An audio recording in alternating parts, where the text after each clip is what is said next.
Magandang araw mga kaibigan. Bigyan natin ng reaction, opinion itong post ang balita ngayon. Title, May deal na, yung deal or no deal ba? Diretsahang question ni Caloocan 2nd District Representative Edgar Erese. Si Senator Ping Lacson kaugnay ng aniyay hindi natutuloy na investigasyon kaugnay ng mabibigat na aligasyon ng korupsyon. Sa isang video statement na kumakalat online, binanggit ni Erese na may natanggap siyang impormasyon na posibleng may deal. Magkaintindihan na. May deal na umano kaya hindi na ituloy ang pagdinig. Senator Lacson. Ito yung payag ni Congressman Erese.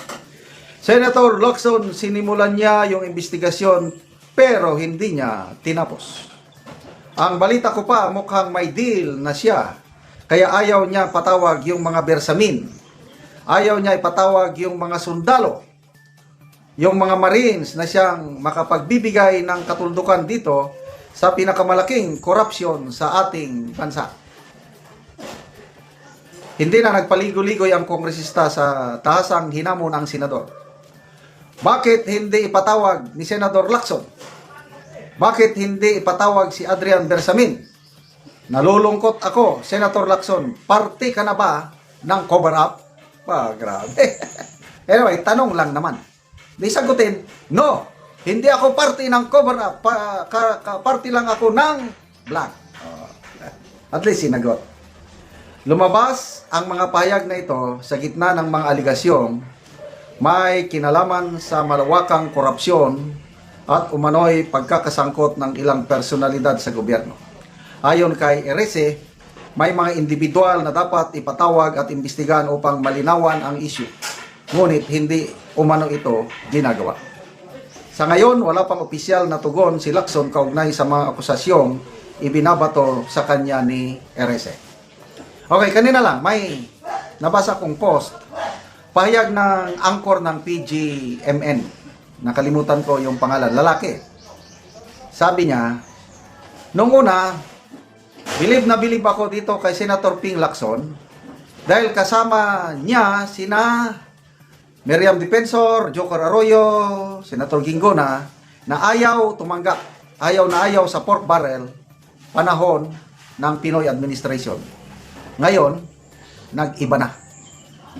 Ganon din ako. Parehas kami ng pananaw, opinion nitong PGMN anchor, Peanut Gallery Media Network. Talagang saludo ako kay Senator Lacson nung una. Yung kanyang police service, from the PMA, naging pulisya, naging PNP chief. Wala akong problema. Ang ganda yung ginagawa niya, although may issue sa kanya, Corazon Baliling, wala na yon, kinalimutan ko na yon. And then yung pagiging senator niya, yung 18 years ba yon? Tagal siyang naging senador. Ang ganda kaya. But nagbago bigla nung naging chairman siya. Hindi. Pag simula niya as chairman ng committee, Blue Ribbon Committee, maganda pa eh. Ang sipag niya nung una. Kailang nung nagtistigo na si Orly Gutesa, yun na, nagbago. Hindi na yung dating Lacson na kilala ko. Ibang-iba na ito ngayon. Yung kay Adrian Bersamin, hinihimok siya ni Congressman Antonio Tino at Senator Marcoleta na imbestigahan yung text messages between the President, alleged text messages between the President and Yusek Bersamin. Ano sagot niya? Sila nang mag-imbestiga. Talagang ayaw niya. So ito, panawagan ni Congressman Erese, parte ka ba ng cover-up? Mas mabigat na ito. Yung bagong pasabog ng 18 Marines. Wala, unang bungad pa lang ng kanyang pahayag, wala na. Sabi niya, may opinion, parte yan sa destabilization. Wala na siyang ano. Wala na akong aasahan, kahit itong mga succeeding statements niya, sinusuri na ang mga affidavit, naghanap na lang yun ng butas, naghanap ng mali. Kaya lang yung bias, ito opinion ko lang yung bias sa kanyang mind na parte ito ng destabilization, wala na talagang intensyon na alamin ang katotohanan. Kaya ako, hindi na ako umaasa na mag-iimbestiga pa si Senator Lacson. Wala na. As in, wala na. Mapapanagot pa ba ang mga sangkot sa flood control sa administrasyon ito? Wala na. Yung promise nila na makukulong by December, wala na yun. Ang makukulong hanggang dyan na lang. Ex-Senator Revilla, sino pa? Diskaya, Sara Diskaya, at ilang pang mga DPWH official. Yan lang. Wala na. So anong asahan natin? Ito, umasa na lang tayo. Kaya magtulong-tulungan tayo, suportahan yung nagdeklarar candidacy ni VP Sara kung gusto natin na mapanagot ang mga nagnakaw sa kaban ng taong bayan. Dahil yun na yung pahayag ni VP Sara na yung nire-recruit niyang Vice President, kung manalo sila, ang trabaho ng Vice President is panagutin, imbestigahan, ipakulong ang mga magnanakaw sa kaban ng taong bayan. Sana darating ang panahon na yan. Basa tayo sa mga comments. Arnold Custodio, kung may cover-up team leader yan. Raul Japay, as is customary now, his spoken word appear to attempt to distort the truth. His actions, however, speak more loudly than his words. Congressman, kailangan pa bang itanong yan? Di pa ba halata? Oo nga, halata na. Salamat mga kaibigan sa inyong pagsubaybay sa inyong. Bigyan natin ng reaction, opinion itong post ng unofficial TikTok follow. Abante to 18 ex-Marines. Honesty is the best policy. Nagbigay ng mensahe si Benny Abante kaugnay sa mga naging pahayag ng 18 dating miyembro na nagsiwalat ng iba't ibang aligasyon, bagamat nilinaw niyang daw ang ilang impormasyon, binigyan din niya ang kahalagaan ng katapatan at integridad sa gitna ng kontrobersya. Ito ang pahayag ni Abante. Honesty is the best policy, and always remember, money is the root of all evil. Sana pag-isipan niyo yan for the sake of our country. Ang kanyang pahayag at panawagan sa lahat ng sangkot na pagnilayan ang mga hakbang at unahin ang kapakanan ng bansa. Wow naman. Ang galing naman ang ating butihing bishop. Very honest at very full of integrity na kongresista. Tingnan natin ang nag-react. Dali ito, 669 ang nag-react. 649 ang tumatawa, 6 ang galit. 14 lang ang naniniwala kay Congressman Abante. Sa mga 1% lang po ang naniniwala sa inyo, Bishop Abante, sa sinasabi niyong honesty is the best policy. Well, totoo yun. Kailang depende sa buhay. Yung nagsasalita, nagbibigay ng talaga bang very honest si Congressman Abante? Ano sa tingin nyo? Tingnan natin sa mga mga comments. Herbert Olaguera, correction, the love of money is the root of all evil. Yan, my love, hindi yung money. Kasi money is beneficial. Kailangan natin ng pera. Kailangan kung ibigin mo ng todo-todo yung pera, higit pa sa pagmamahal mo sa Diyos at sa iyong kapwa, kaya yun, magiging dahilan ng paggawa ng masama. Ay ito ngayon, ang nangyari sa ating bansa. Greediness. Yan na rin.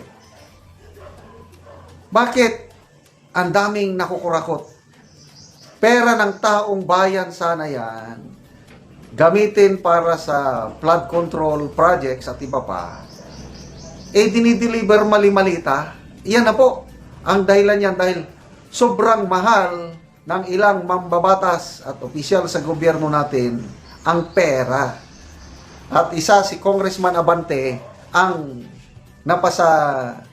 naparatangan. Although hindi pa naman ito napatunayan sa korte, kailang sa Court of Public Opinion makikita mo maraming taong naniniwala na isa siya sa tumanggap.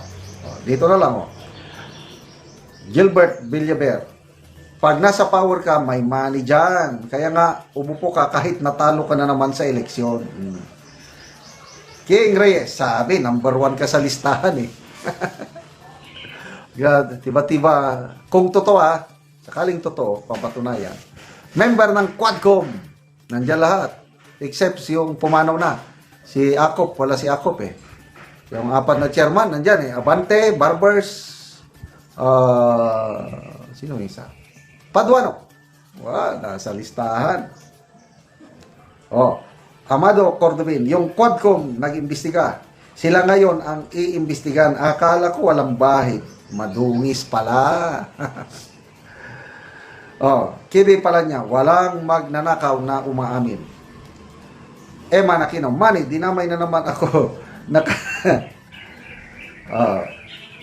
You will reap what you sow, sabi naman ni Maverick Bailon. Aus Joe, alam mo lang pero bakit may mali? Giango-ango na si pastor. Oy, correction, hindi siya pastor, bishop. Mas mataas daw ang kanyang Lily Estrada, tama ka pastor, kaya isauli mo na ang maleta. Honest man ka ha. Di isauli mo. But anyway, kanya-kanya na tayong pananaw. Public opinion. Ako, naniniwala ko na nagsasabi ng totoo itong mga ex-marines na ito. Dahil, unang-una, trabahante sila ni Saldico. Meron bang makapagpapatunay na sila hindi trabahante ni Saldico? Wala naman. Ang sinasabi lang ngayon, ano yan? Natanggal sa serbisyo, ano yan? Ganito. Yun, hindi issue yun. Ang issue is, trabahante sila ni Saldico. Kung sabihin ni Saldico, hindi ko yan trabahante. Yun, pwede siguro kung magsalita si Saldico. Paano ngayon yan kung may video testimony ulit si Saldico? At sasabihin niya na totoo ang sinasabi ng mga dati kong tauhan. Nako, patay kayo ngayon. Tingnan niyo si Orly Gutesa. Nung nagsalita siya, nag-iisa lang siya, kawawa siyang pinagtulong-tulungan. Nung nagsalita si Saldico, yun, biglang natauhan sila at naniwala, totoo pala ang sinasabi ni Orly Gutesa. Kasi si Saldico nagpakita ng resibo, mga mali-maleta. Itong 18 ex-marines, ganun din, kompleto resibo. May nakasakay pa ng helicopter eh. Sino yun? Correct me if I'm wrong, parang si Senator Ping Lacson ba yun? Sino ba yung katabi niya? Tapos, anong sabi ni Senator Ping Lacson? Kaduda-duda ang kanilang credibility. Sinusuri na daw ang kanilang mga testimony. Kaya lang, wala na akong asahan kay Senator Lacson sa totoo lang. Wala na. Kaya, salamat dito kay Congressman Edgar Erese. Sabi niya, ano ba? Nakakalungkot, Senator Lacson, kasama ka ba sa cover-up? Pakisagot naman po, Honorable Senator, sa cover-up na yan. Salamat mga kaibigan sa inyong pagsubaybay. Bigyan natin ng reaction opinion itong post ang balita ngayon. Nakakalula. Media operator tumanggap ng 5 maleta. Isang media operator tumatanggap ng 6 ba o 5? 6 na maleta. Baligod, may pasaring sa kontrol ng media. Naglabas ng payag si Attorney Levi Baligod kaugnay ng kontrobersyal na affidavit ng 18 dating sundalo na umano'y nagdidetalye ng cash delivery sa ilang personalidad at opisyal. Sa isang panayam sa Vox Populi ng SMNI, bagamat hindi direktang pinangalanan, binanggit ni Baligod ang umano'y pagkakasangkot ng isang media operator na tumanggap ng malaking halaga ng mali-maletang pera. Ayon sa kanya, ganito ang pahayag ni Atty. Baligod. Meron ngang isang media operator na nandyan sa Timog, sa Quezon City, Timog. Ang kanyang opisina sa President's Tower ba yan, merong isang nag-opisina dyan na 6 na maleta ang inakyat wow, tiba-tiba. Grabe. Ang isang malita daw, umaabot ng 50 million. So kung 6, 300 million. Oh my God. Dagdag pa niya. Kaya naman, tignan nyo ang control nila sa media. Nagsabi ka ng akusasyon laban sa administrasyon, sisirain ka kagad. Mas maganda sana na sagutin nila yung akusasyon, masyado nilang binabalosubas yung public discourse. Ang pahayag ni Baligod, ay kaugnay sa affidavit na pirmado, na ipanotaryo at naiulat na naihain na sa Office of the Ombudsman.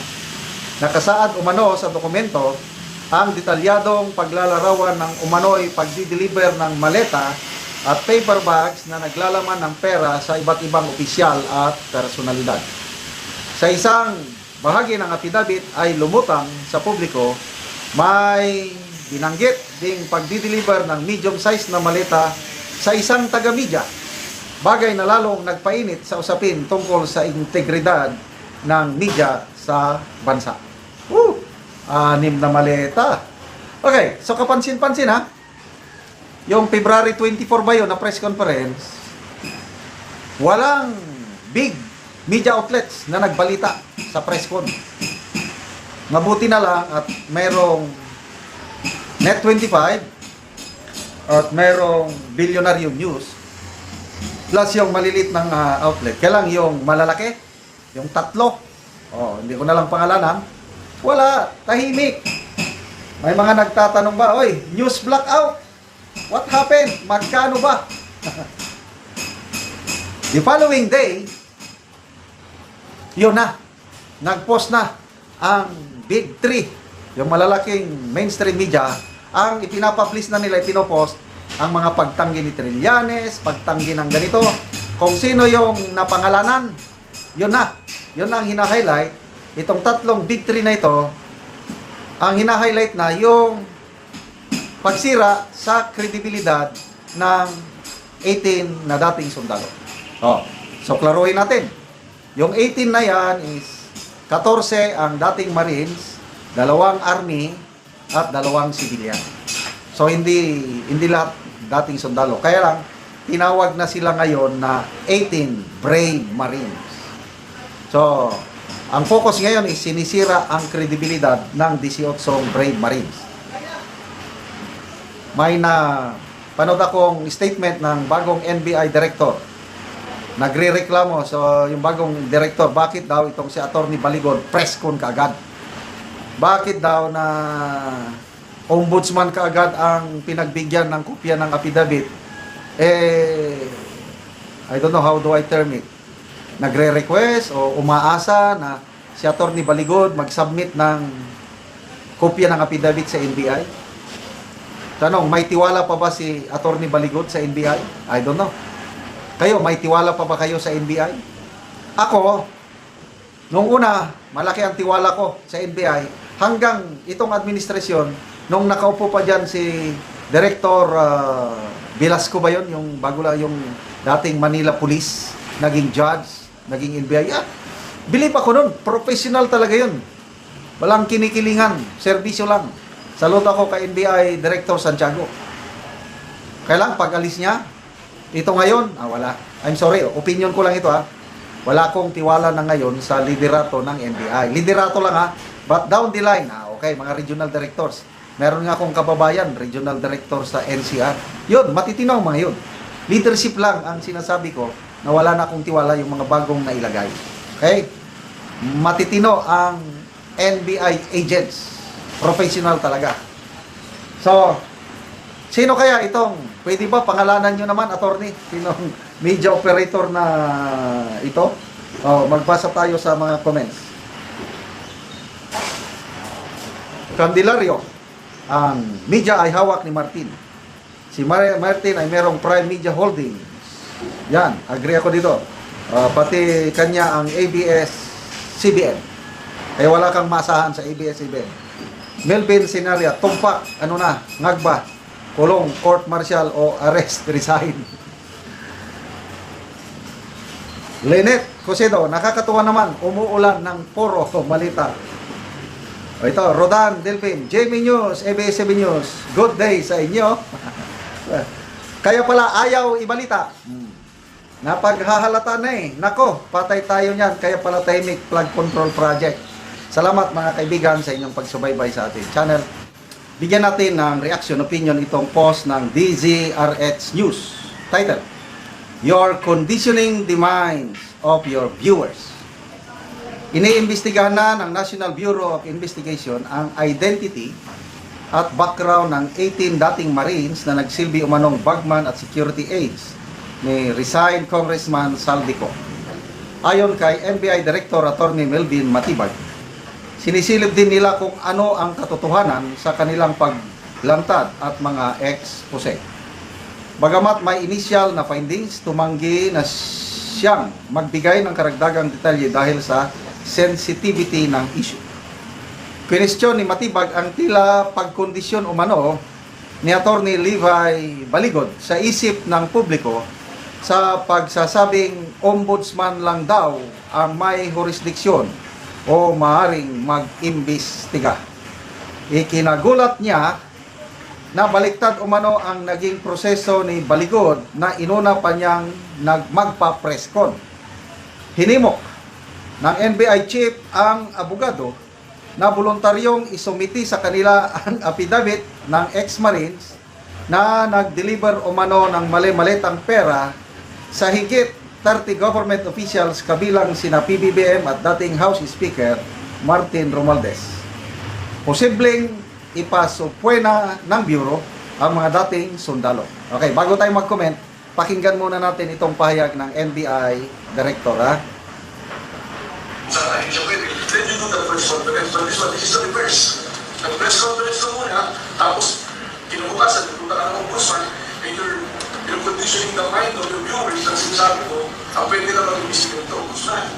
Well, we respect that, but that's the same will exercise our mandate. And we're doing it with initial findings that kung ako na, hindi mo pwede nyo na kasi because of the sensitivity. Sana voluntary na dito na ito so that we can implement. Kasi dapat, sila muna, ang proseso natin, may nagreklamo, i-investigahan tayo. Yung nire-reklamo mo, tatawagin din natin para investigahan natin. So sana pupunta sila rin. Kasi pero, yung the ombudsman will delegate na nasa power naman nila, na we can delegate the vehicle into this. Then officially, yun na yung pwede lang sila tawagin. Pero just the same, meron na kung mga report sa rin. Mas maganda sana, at yung the ombudsman, pupunta dito para na-investigahan natin. Okay. So, bakit si Attorney Baligod sa ombudsman lang siya nag-submit ng affidavit? Bakit hindi siya dumaan sa NBI? Ito, opinion ko lang ito, baka wala siyang tiwala sa NBI. Oh, sino ba ang NBI director? Dating diehard Duterte supporter, Secretary General ng PDP Laban. Pag-upo ng administrasyong Marcos, bigla siyang bumaliktad at kumampi na dito kay Marcos Jr. administration. At maraming nagtataka, the day after BP Sara announced her presidential bid, biglang nag-appoint ang Pangulong Marcos Jr. ng panibagong NBI Director. Ito si Attorney Melvin Matibag na sinasabi, isa sa mga #1 critic laban kay BP Inday Sara. So, mayroon bang paglabag sa batas yung ginawa ni Attorney Levi Baligod na nag-presscon muna, then after that, nag-submit ng affidavit sa ombudsman? Meron bang mali doon? Sa aking pananaw, walang mali. Karapatan yun ni Attorney Baligod. Magpa-presscon man o hindi. Kanya-kanya, depende sa motibo yan eh. Oh. Conditioning the minds of your viewers.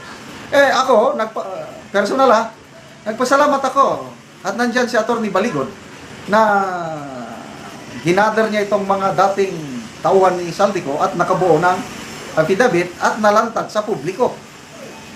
Question is, totoo ba ang sinasabi o hindi? Bahala na ang taong bayan, humusga, yun na yung battle of public opinion.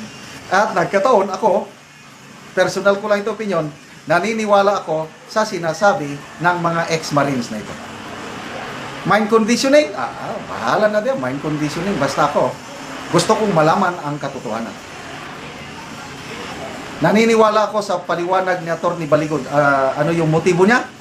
Ang motibo niya is tungkulin niya, obligasyon niya bilang Pilipino, na alamin ang katotohanan itong nangyaring pinakamalaking nakawan sa history ng ating gobyerno.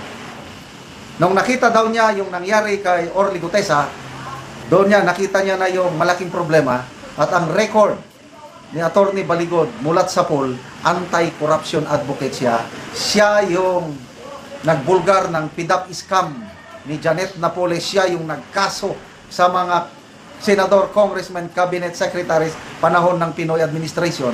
And to me, isang kapuri-puring trabaho yan. Kaya wag niyong sabihin namumulitika si Attorney Baligod dahil matagal niya nang ginagawa yan. Pati yung paglustay ng pundo ng Malampaya, gas field, siya rin yan ang nagkaso. Pati yung Digamo case, murder case sa Negros, siya rin ang gumawa. So, may track record para sa akin si Attorney Baligod at nakikita ko, gusto lang niyang ilahad ang katotohanan. Kaya naniniwala ko dito sa salaysay ng 18 Marines. Ipapatawag? Yes, ipatawag nyo. Kailan kung ayaw, ang ine-expect ni Attorney Baligod, ang ombudsman ang magpapatawag. Handa silang makipag-cooperate. I don't know dito sa NBI kung makipag-cooperate ba itong ex-Marines kasama si Attorney Baligod. Salamat mga kaibigan sa inyong pagsubaybay sa ating channel.